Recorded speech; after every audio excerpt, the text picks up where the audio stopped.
Ang ina ng HR, si Mamini, para sa akin, isang haligi siya para sa isang kumpanya.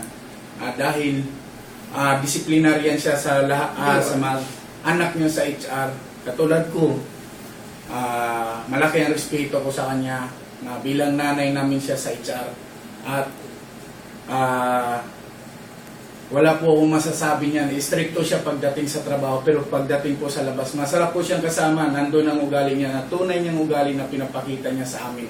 At dito sa trabaho, binibigay niya na stricto lang siya para yung mga anak niya sa HR hindi maging isang, yung halimbawa na maging makulit, maging mag-abuso sa kanya. Kaya pinapakita niya sa amin na stricto talaga siya.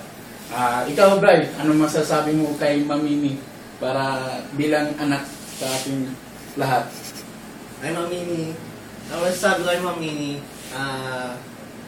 wala akong masasabi. Kunti lang sasabihin ko, pero parang siya yung best na boss ko nung nakilala. Tsaka, kahit marami siyang nahawakang company, malakas pa rin siya.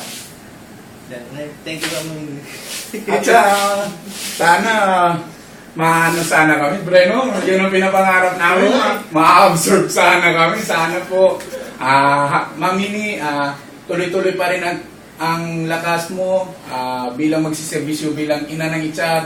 Happy Mother's Day! Happy Mother's Day, Mamini!